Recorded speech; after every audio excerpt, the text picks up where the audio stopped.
जो भगवत मार्ग से विमुख चल रहे हैं, पापी जन, दुष्ट जन, प्रपंची जन, इनकी बातें सुनना, इनसे बातें करना, इनसे गोष्ठी करना बंद कर दो, नहीं तो नरकगामी हो जाओगे। जो दूसरे की निंदा करते हैं, दूसरे की निंदा सुनते हैं, दूसरे की निंदा का अनुमोदन करते हैं, तीनों को बराबर दंड मिलता है। ऐसे लोगों को असत पुरुष कहते हैं, जो भगवत चर्चा न करके, भगवत गुणगान न करके, माया प्रपंच की बस निंदा स्तुति इसी में फंसे हैं। ऐसे लोगों का संग न करे। ऐसे लोगों के कान में शब्द नहीं पड़ने चाहिए, अंगुली डाल लेना चाहिए। श्रवण मूंद न त चले पर आई, कान में अंगुली डाल के वहां से हट जाना चाहिए। शून्य मशताम गोष्ठी सुशक्तम। प्रायः ये बातें बहुत अच्छी लगती हैं। जब किसी की निंदा होती है ना, तो मलिन अंतःकरण बहुत गौर से सुनता है, और जब सत्संग होता है ना, तब प्रपंच की याद आती, भागता है मन संसार में। और जो शतुगुणी भगवत कृपा पात्र होते, जब प्रपंच होता है तब उनका मन भागता है, बिल्कुल नहीं लगता। और जब सत्संग होता है तब एकाग्रता पूर्वक पान करते हैं। इसलिए शून्य मशताम गोष्ठीषु, ये जो दुष्ट जन है, जो कुसंगी जन है, जो दूसरे की निंदा करते हैं, अरे कहां भगवत आनंद की रसानुभूति करने के लिए मानव देह मिला है, और कहां ऐसे गंदे लोगों का संग करके जो दूसरों की अवहेलना, दूसरों की निंदा, पूरा जीवन केवल इसी बात में है। सत्मार्ग ग्रहण करो, सच्चाई से चलो, नाम जप करो, विश्व में अपने आप तुम्हारी कीर्ति हो जाएगी। निंदा करने से, अपमान करने से, विरोध करने से तुम्हारा पतन हो जाएगा। समय का इंतजार करो। असत मार्ग में चलते हो दंड मिलेगा, सत मार्ग में चलते हो भगवान मिलेंगे। समय का है, जब तक समय, भगवान ने पांडवों को यही कहा था कि तुम सर्व समर्थ हो, तुम 12 वर्ष वनवास और 1 वर्ष अज्ञातवास के योग्य नहीं हो, पर मैं तुम्हें सलाह देता हूं, समय है, काट लो। अगर चुप होकर समय काट लिए तो फिर परिणाम में देखना है, सब नष्ट हो जाएंगे अपने आप। समय महाबलवान है। विदुर जी ने भी जिस समय लाक्षागृह में भेजा गया पांडवों को, तो विदुर जी ने कहा, मैं जानता हूं तुम सब समर्थ हो, लेकिन मेरी सलाह है, इस समय समय तुम्हारे अनुकूल नहीं, गुप्त हो जाओ, कोई जान ही ना पावे कि मरे कि बचे। हम तुम्हें सुरंग के व्यवस्था किए देते हैं, उससे जंगल में निकल जाना, और जब तक समय अनुकूल ना आवे तो कोई जान ना पावे कि तुम जिंदा हो। समय बड़ा बलवान है। ये असत आचरण करने वाले, पापाचरण करने वाले, ये सदैव पतन को प्राप्त होते हैं, पर इनको समय का ज्ञान नहीं है। इसलिए महापुरुष जन कहते हैं, शून्य मसताम गोष्ठीषु, ये दुष्ट पुरुषों का संग त्याग दो। अरे कानों से भगवत चर्चा, महामहिमा, महाभागवतों की सुननी है, ये निंदा स्तुति सुननी संसार की। असताम, असत कौन है? जो भगवत वार्ता विहीन, जो भक्त महिमा विहीन, केवल संसार की, प्रपंच की बातें करते रहते हैं। उनको किसी से मतलब नहीं, उनको भगवान से बिल्कुल मतलब नहीं। उनको मतलब है अपनी ख्याति से, अपने भोग वासनाओं की पूर्ति से, अपनी वाहवाही से। ऐसे असत पुरुषों के संग का त्याग कर दे। और अशक्तम, कभी काम, क्रोध और अहंकार की वशीभूत ना हो जाए। ऐसा कभी दोष ना आने पावे कि आप काम से उन्मत्त हो गए, क्रोध से उन्मत्त हो गए, अहंकार से उन्मत्त हो गए, तो फिर ये बलात् आपको नष्ट कर देगा, बलपूर्वक। काम क्रोधो मदादि भी प्रतिपदम निष्प्रियमाणम बलात्, ये तुम्हारा अप्रिय कर देंगे। आज तक कोई कामी पुरुष, क्रोधी पुरुष, अभिमानी पुरुष कभी मंगल को प्राप्त नहीं हुआ, सदैव अमंगल हुआ है। असत पुरुषों का संग त्याग दो, और काम, क्रोध और अहंकार की वृत्तियों पर शासन करो। शासन वही कर सकता है जो सत्संग सुनता है, जो नाम जप करता है, उसकी बुद्धि पवित्र होती है। पवित्र बुद्धि मन पर शासन करती है, तभी काम, क्रोध और अहंकार मिटता है, विचार के द्वारा मिटता है। परम पवित्र विचारों के द्वारा अहंकार का नाश होता है, कामनाओं का नाश होता है। और क्रोध की स्वयं सत्ता नहीं, क्रोध तो काम से प्रकट होता है। कामा संजायते क्रोधा। अगर हमारी कामनाएं भगवत मार्ग के अनुकूल हों तो कभी क्रोध आएगा ही नहीं। जब देह भाव की कामनाएं होती तभी क्रोध आता है, जब प्रतिकूलता होती तभी क्रोध आता है।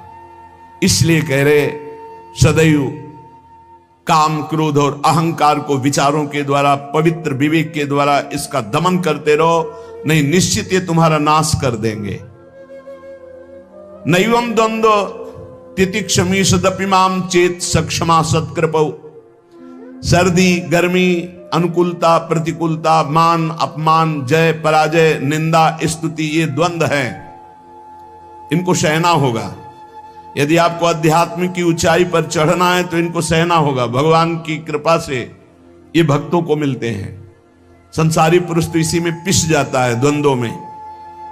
ये द्वंद्व की चक्की है, चलती चक्की देख के दियो कबीरा रोए, दो पाटन के बीच में साबित रहा न कोई। ये लाभ हानि, जय पराजय, दुख सुख, मान अपमान, निंदा स्तुति, ये ऐसे माया के पाठ हैं दो, इसमें सब पिसते रहते हैं। तो बोले बचा कौन? तो चलती चक्की देख के दिया कमाल ठठाए और रहा सहारे कील के, तो बाल न बाका जाए। ये द्वंदात्मक संसार चक्र जिसे चलता है वो कील है भगवान। जो भगवान की शरण में चला गया उसका बाल बांका भी ये द्वंद्व नहीं कर सकते। श्रीपाद करे नैव द्वंद्व तितिक्षमी सदम चेतक सक्षमा सत्कृपौ। ए भाई, सर्दी गर्मी, निंदा स्तुति, मान अपमान, इनको सहन कर लो। यदि इनको सहन नहीं किए तो नष्ट कर देंगे। ये तुम्हारी भावना भगवत मार्ग में नहीं चल पाएगी।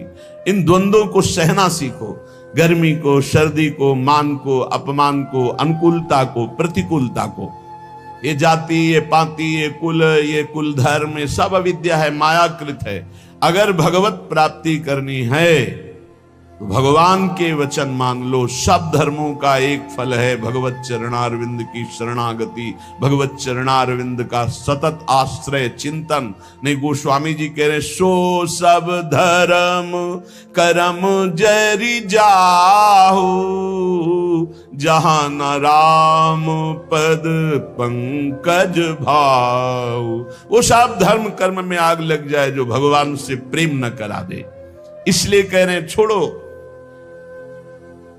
भगवत चरणारविंद की वृत्ति तभी आती है जब अनन्य आश्रय होता है प्रभु के चरणार। इसीलिए कह रहे हैं, बोले ऐसे नाम की गड़गड़ाहट हृदय में गुरु कृपा से गंगा की धारा की तरह अविरल चल पड़ी। राम कृष्ण हरि, राम कृष्ण हरि, इससे बढ़कर कोई मार्ग नहीं। ये तुका का अनुभव, तुकाराम जी कह रहे हैं तुका का अनुभव।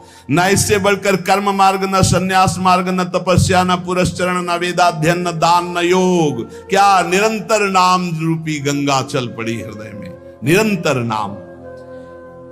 तो तुकाराम जी से प्रश्न किया कि जब ऐसा सर्वश्रेष्ठ आनंद का मार्ग है नाम जप, भगवान की भक्ति, तो सब क्यों नहीं करते? क्यों इधर उधर भटक जाते हैं? तो बोले ये कोटि जन्मों के जब पुण्यों की संपत्ति एकत्रित होती है तब ऐसे संतों का मिलन होता है, और फिर ऐसे संतों की सेवा, उनके अनुगत होने से ये प्रेम लक्षणा भक्ति रूपी गंगा हृदय में जागृत होती। नाम पर विश्वास कर लो, सब कुछ मिल जाएगा। नाम पर विश्वास, सब भगवान के नामों में समान सामर्थ्य है। तुम्हें जो प्रिय लगे खूब नाम जप करो, लेकिन बात बनेगी जो गुरुदेव के मुख से निकला हुआ नाम मिला है। रामकृष्ण हरि जपते थे तो कह रहे जैसे मोट से सिंचाई खेत की, लेकिन जब गुरुदेव ने दिया तो ऐसा लगा जैसे गंगा की धारा ऐसे फूट गई, खेत लबालब भर गया, ऐसे हृदय मेरा आनंद से भर गया। अनेक जन्मों के जब पुण्य एकत्रित होते हैं तब ऐसे संतों का संग मिलता है, और ऐसे संतों से फिर भक्ति गंगा की तरह उल्लसित हो जाती है। श्री तुकाराम जी के वचन भगवान से कहते हैं कि प्रभु, वैसे तो पैसे देकर के लोग सेवक रखते हैं, और हम तो बिना पैसे के आपके सेवक हैं, क्यों नहीं आप हमको अपनी सेवा में रख लेते? वैसे तो सेवा पैसे दे के कराई जाती है। प्रभु इतनी बात तो याद कर लो कि बड़े का लड़का यदि फटे पुराने कपड़े पहनकर किसी से मांग कर, तो बेइज्जती बड़े की होती है। लोग पूछते हैं कि ये कौन, किसका लड़का है? बोले उन अरबपति का है। कितना कंजूस आदमी है, लड़का ऐसी स्थिति में घूम रहा, खुद अरबपति है। तो बोले प्रभु, अवगुणी हूं, मलिन हूं और भिखारी भी हूं, पर हूं किनका आप समझ लो। लोग यही कहेंगे कि पांडुरंगा विट्ठल का है ये, अब अपनी इज्जत संभालो आप। ये देखो गूढ़ बातें हैं। इतनी ठसक प्रभु से अपनेपन की हो जाए कि नाथ अब मैं किसका हूं। जैसे एक बार बड़ा सुख मिला था, प्रारंभ की बात है। भिक्षा मांग रहे थे तो एक वयोवृद्ध ब्रजवासी बैठे हुए थे, बिहारी जी की गोस्वामी। आप सुनरी, ये राधा वल्लभ जी को बाबा जी आयो है, माधुकरी दो। ये शब्द कान में जो ही पड़े, माधुकरी लिया। अंधेरी गलियां थी, एक गली में घुस गए, एकांत में खड़े होकर रोने लगे, प्रभु आज तो हम निहाल हो गए।